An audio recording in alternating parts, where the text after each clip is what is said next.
tinampok, sa Kanya tayo'y dumulog, kasamaan ay natapos.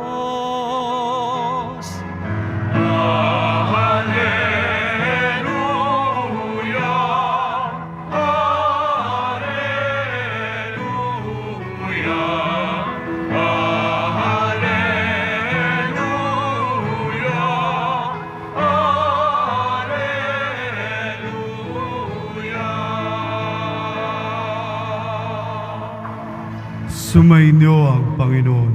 At sumaiyo rin. Ang mabuting balita ng Panginoon ayon kay San Lucas. Papuri sa iyo, Panginoon.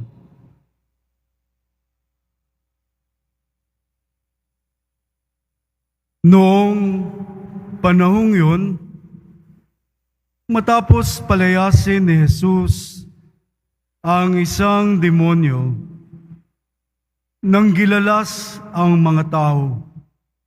Ngunit may ilan sa kanilang nagsabi, si Beelzebul na prinsipe ng mga demonyo ang nagbigay sa kanya ng kapangyarihang magpalayas ng mga demonyo.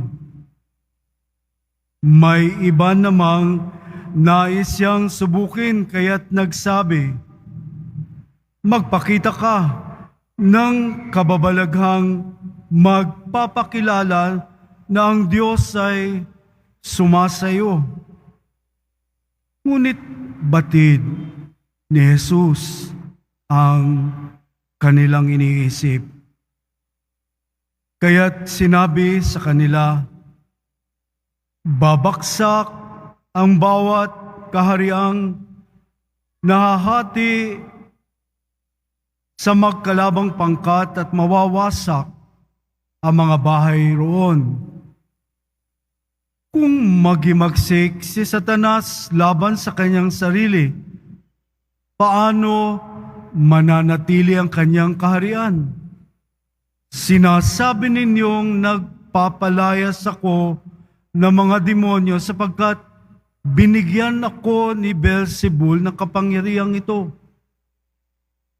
Kung ako'y nagpapalayas ng mga demonyo sa pamamagitan ni Beelzebul, sino naman ang nagbigay ng kapangyarihan sa inyong mga tagasunod na makagawa ng gayon?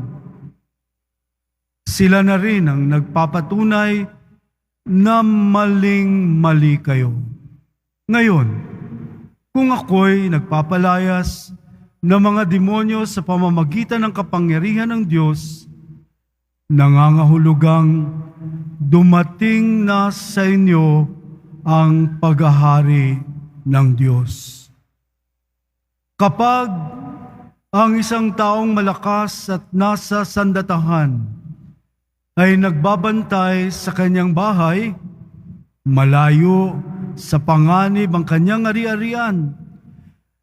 Ngunit kung salakayin siya at talunin ng isang taong higit na malakas, sasamsamin nito ang mga sandatang kanyang inaasahan at ipamamahagi ang ari-ariang inagaw.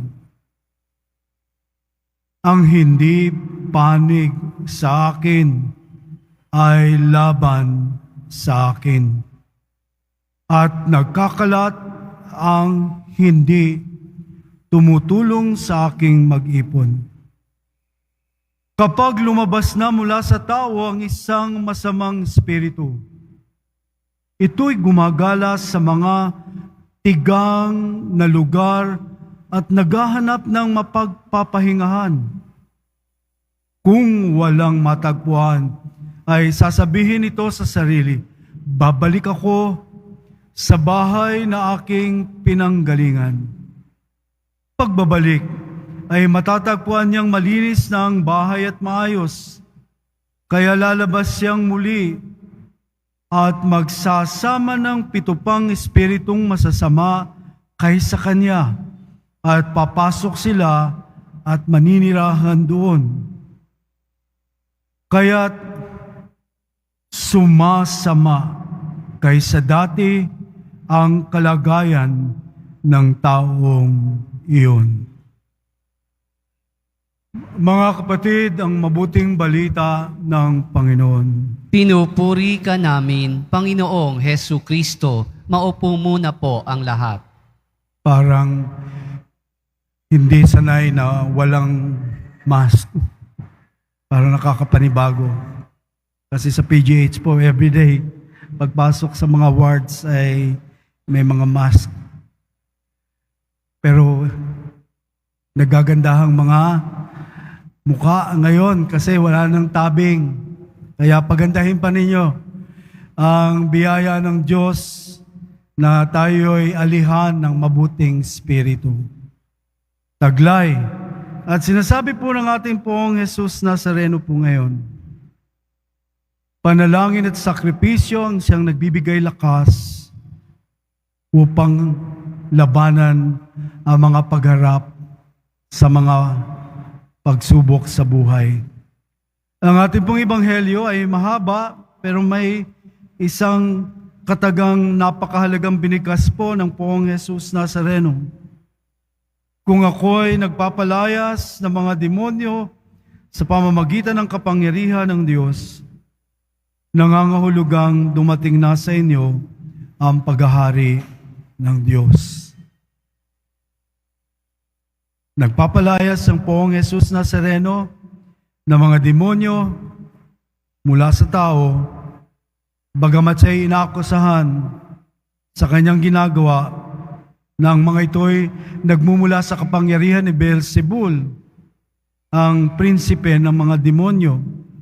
At malinaw po na sinasabi po ng Poong Jesus Nazareno, ang kapangyarihan ng mga himala ay nagmumula sa Diyos at nagdadala ito ng tungkol sa kaharian ng Diyos bilang tanda ng kapayapaan at pagkakaisa. Kaya nga po, kapag ang bawat isa po sa atin ay pinaghaharian ng Diyos, ang unang layunin, ang unang sigbo ng ating mga puso ay ang kapayapaan at pagkakaisa. Kapag ang isang tao ay puspos ng pagnanais na magiba ang isang samahan, magiba at sirain ang kapayapaan, hindi siya nagtataglay ng isang pinakamalalim na ninanais ng Diyos na maging laman at daloy ng ating puso, ang pag-uugat sa pag-ibig ng Diyos. So yun po yung mahalaga at pinapaharap sa atin ngayong gabing po ito. Ang kaharian ni Satanas ay tagapaghati, tagapagwasak, tagapaggulo. Nais siyang makitang may nangyayaring kaguluhan, away, conflict, at di pagkakaunawaan. Ito ang trabaho ni Satanas. Ito ang kanyang nais na maging puwersa. Bagamat ang lahat ng kanyang ginagawa ay laban sa Diyos at ang atong Poong Jesus Nazareno ay binibigyan niya ng isang pagpili ng desisyon. At sinasabi po ng Poong Jesus Nazareno, ang hindi panig sa akin ay laban sa akin at nagkakalat ang hindi tumutulong sa aking mag-ipon. Ano po ba yung iniipon ng Poong Jesus Nazareno? Na magkaroon ng pagkakaisa ang sinumang komunidad, pamilya, samahan, at iba pa na mag-uugnay sa Kanya. Nandoon ang lalim na kung saan ang pagniningas ng pag-ibig ang siyang pinag-uugatan ng lahat. Kapayapaan, pagkakaisa, pagkakaunawaan, pagpapatawad, pagtanggap. Ito po yung mga tanda ng paghahari ng Diyos kapag ito'y ating pinili at binigyan ng desisyon. Pinipili natin ng Poong Jesus Nazareno kaysa kay Satanas. Kaya nga, kung ang mga sitwasyon sa ating buhay po ay humaharap tayo sa iba't ibang mga pagkakataon na mga hamon na maging instrumento tayo ng kapayapaan. Hindi tayo ang maging mitsa ng pag-aaway at pagkakawatak-watak.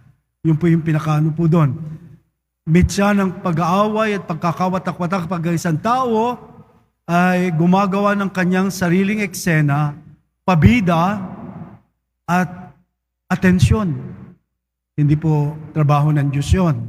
Ang trabaho po ng Diyos ay taglay ng bawat isang nananalig sa Kanya na bumubukal sa kaibuturan ng puso niya na nais niyang mabuo ang kaharian ng Diyos sa pamamagitan ng pagiging instrumento ng kanyang sarili. Kaya nga't mahalaga po na tayo'y maging mouthpiece ng Poong Jesus Nazareno na ipahayag ang isang lalim ng pagnanais ng Diyos na ang kapayapaan ay lagi nang mamutawi. Alam niyo, mamutawi. Siya yung lagi ng paghahanap na magkaroon ng kapayapaan ng bawat isa at hindi maging sanhi ng pagkakawatak-wata. Tayo ay pumipili sa Poong Jesus Nazareno. Kapag ninais natin na magkaroon ng pagkakasunduan, hindi tayo yung nagiging mitya ng pagtutulak upang lalong galitin ang isang taong nagagalit. Sige, labanan mo yan. Sige, awayin mo yan. Huwag ka magpatalo. Yan po'y trabaho ni Satanas po yan. Ang trabaho po ng Diyos, kausapin mong mabuti, ipagdasal mo. Kaya minsan po, sinasabi ko, pag meron kang hindi nakakasundong tao, ilakad mo ng paluhod. Punta ka ng Mother of Perpetual Help, humingi ng tulong. Totoo po ito. Lagi ko pong ina-advise, kapag nahihirapan kang pakisamahan ng isang tao at mahirap pakisamahan ng ugali, ikaw mismo ang gagawa ng sakripisyo alang-alang doon sa tao. Anong nais po ng Diyos? Na tayo'y magbago, magkaroon tayo ng conversion, magkaroon tayo ng isang pagpapanibagong buhay na nag-uugnay sa buhay at pag-ibig ng Diyos. Yun po ang nais niya.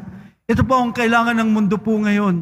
Ito po ang ninanais ng Diyos na siyang maghari po sa bawat isang nananalig sa Kanya tagasunod. So hilingin po natin ito, nabigyan po natin ng higit sa lahat na mayroon tayong isang paninindigan ng pagpili po na pinipili ko ang Poong Jesus Nazareno.